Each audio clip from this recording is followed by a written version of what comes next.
Good afternoon. Welcome to this week's Hopecast. Today is Friday, May the 12th, 2023. I'm your host, David Lapp.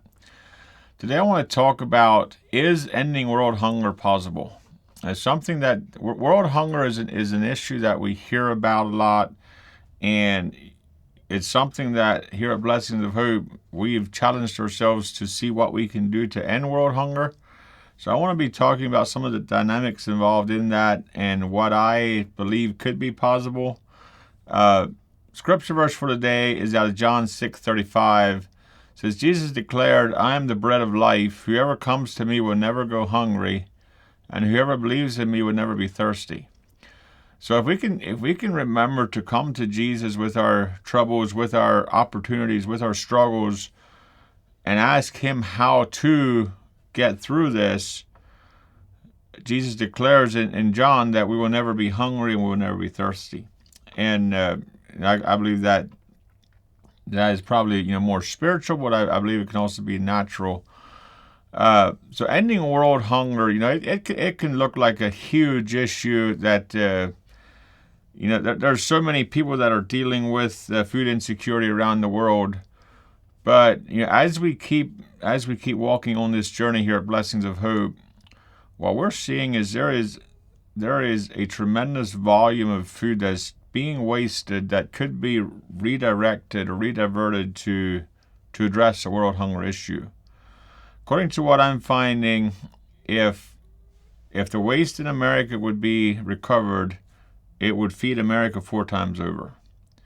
And if the global food waste would be recovered, it would feed everybody in the world.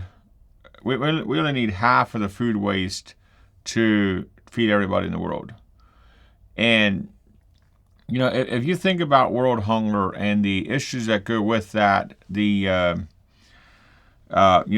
price tag that goes with that, I think it's a couple $100 billion a year issue that these governments around the world are trying to figure out, trying to fix.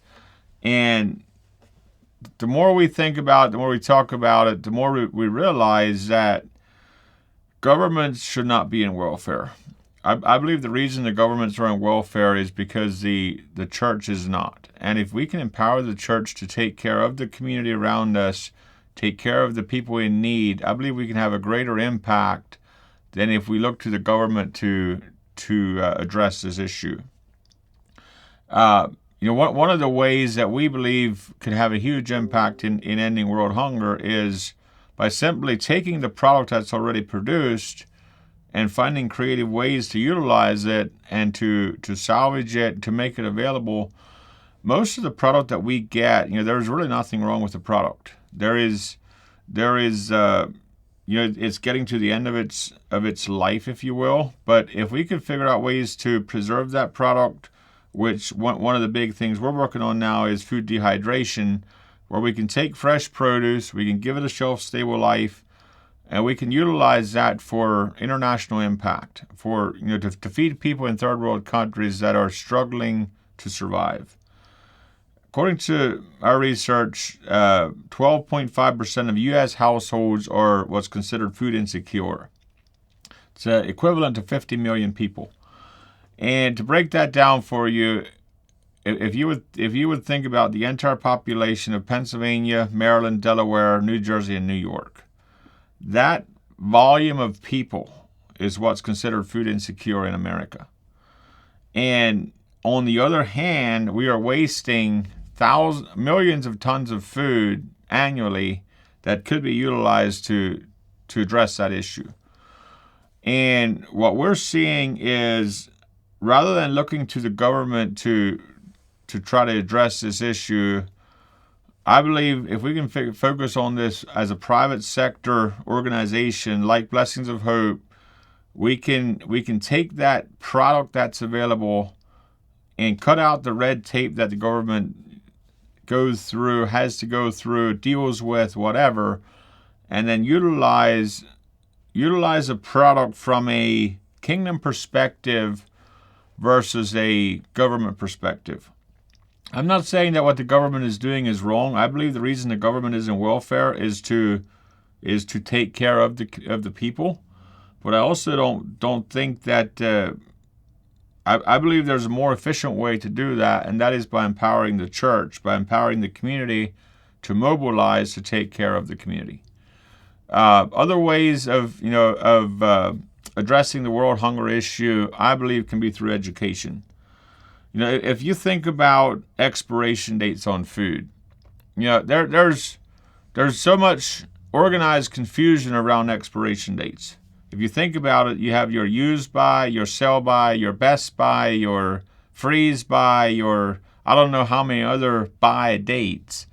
And if you think about a use by date or a best by date or a sell by date, those have three different meanings. The sell by is when the retailer wants to have it sold by. The best by, that date simply means that the manufacturer guarantees 100% freshness to that date. And if you're a week over that best by date, it doesn't mean the product is trash. It just means you might not have 100% of nutritional value anymore. You might only have 99.8%. It's not a waste product. It's a product that can still be utilized. As long as it. I'm not saying all products should be used after best by date.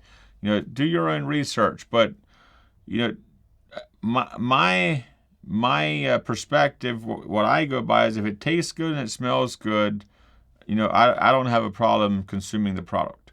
Now, everybody has to do what you're comfortable with, do your own research, but I believe a lot of the world hunger issue can be addressed by education, can be addressed by encouraging people to get involved, people to reach out, to be a part of what is happening. There's people living in our backyards that are suffering from food insecurity. And sometimes it's just being a neighbor to them, reaching out to them on a one-on-one and helping them overcome their current challenges, encouraging them, in their walk with God, helping them to step up to the next level of personal responsibility, step up to taking care of their own needs and helping them. I understand there's people that can't work. I understand there's people that can't do anything, but there's a lot of people that are just struggling in a small period of their life, and the right education, the right encouragement, the right person believing in them at the right time can have a big impact in who they will become in the future. I look back over our own life, and I'm amazed at how often God had the right person at the right time for the step we were in at the time, and how as we were able to learn from the people that God brought into our life and take that next step, how God would use that to accelerate the growth of the organization, the growth of even our own personal lives. As a church member, if your church has a food bank, and they're looking for resources, where to get food, Blessings of Hope can be a resource for you, at least in the Northeast U.S. We have people that come from about a 200-mile radius that we serve here in Lancaster, Pennsylvania. Some of that is through our deliveries. Some of it is people come in and select food at our selection centers. And then we also have our selection center in Campbellsville, Kentucky. And as we keep growing, as we keep expanding, with the idea that is ending world hunger a possibility, I believe it is. But to do that, it's going to take resources. It's going to take the community working together with a mission of impacting society for God's kingdom, with a mission of making a difference in the people that you meet. When you think about people in general, it doesn't take much skill to find something wrong in somebody. It doesn't take much skill to kick somebody when they're down.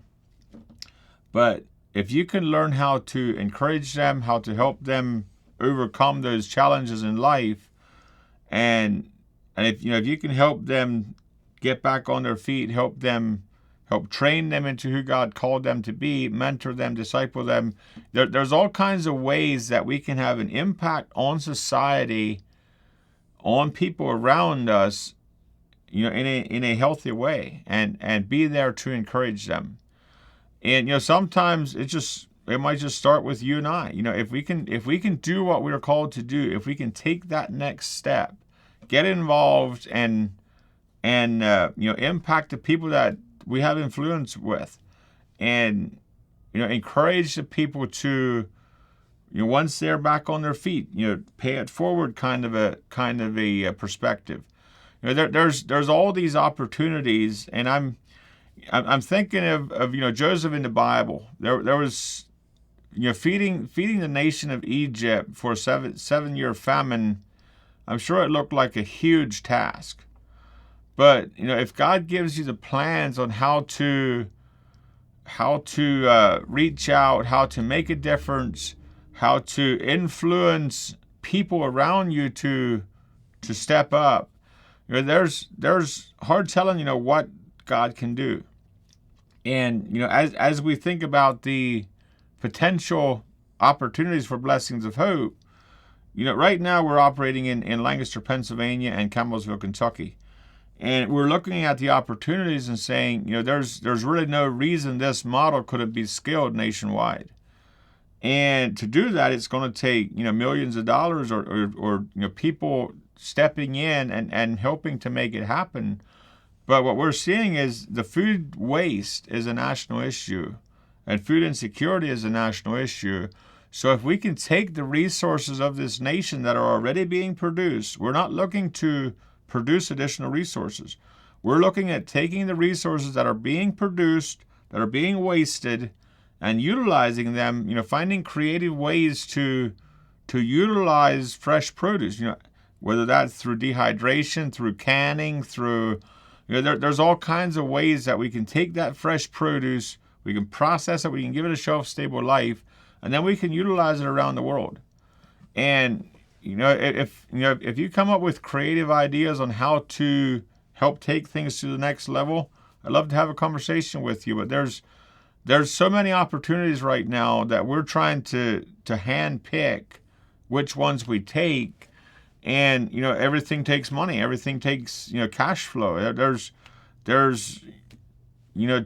to fit out a building for dehydration. It's a significant project.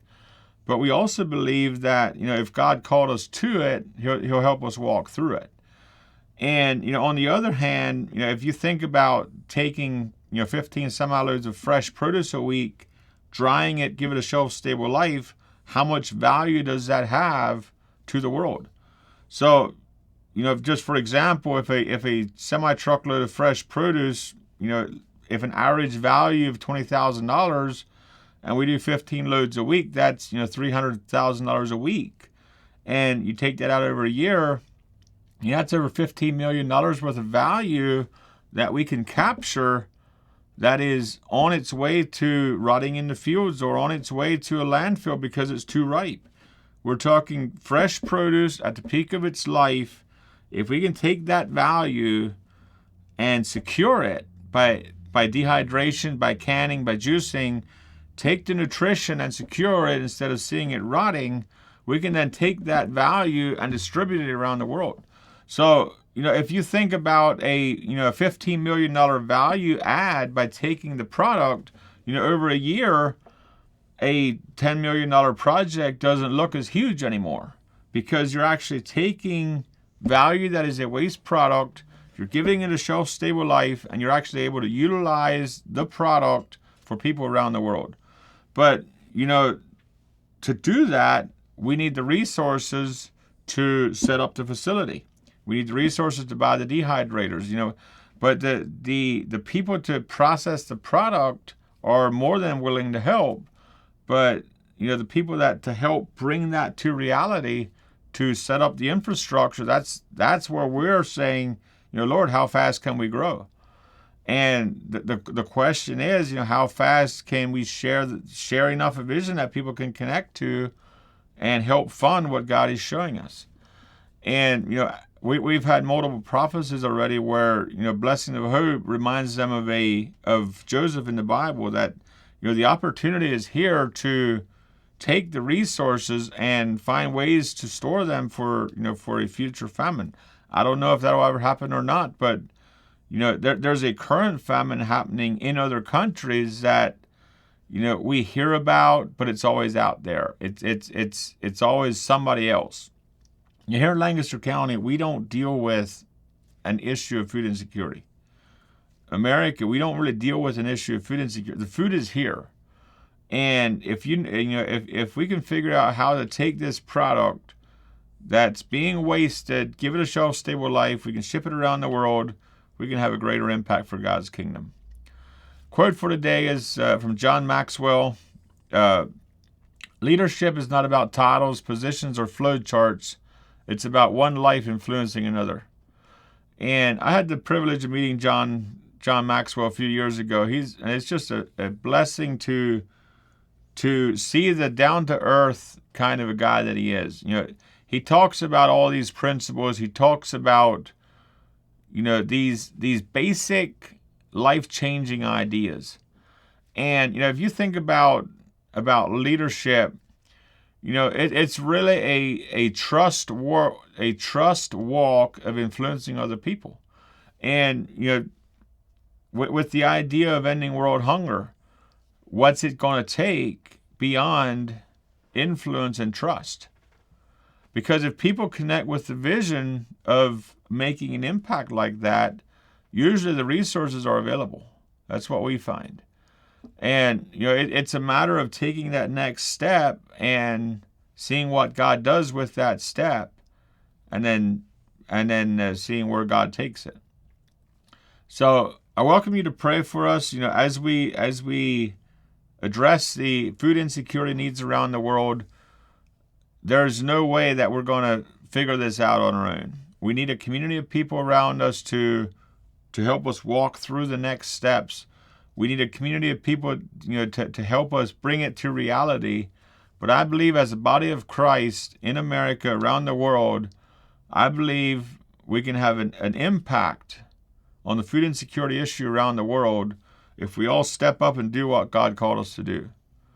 And whether that means being on the leadership team at Blessings of Hope, financially supporting the mission, being here as a volunteer, everybody pulling together, doing what God called them to do, I believe we can have an impact on world hunger and actually see world hunger as we know it today come to an end. Now, it is going to take resources, it is going to take people, and it's going to take the ability to influence mindsets around the world. And I believe God called us to be a light to the world. Matthew 5:14 says, "You are light of the world. The city that is set on a hill cannot be hidden." And if God's putting it on your heart to be a part of the mission here at Blessings of Hope, we'd love to have you join us and be a part of ending world hunger. So thank you for joining me today on Hopecast. I'm David Lapp, your host and also the CEO at Blessings of Hope.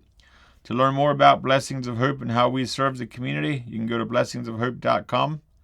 God bless you, and remember, you can bring hope to the people that you meet every day.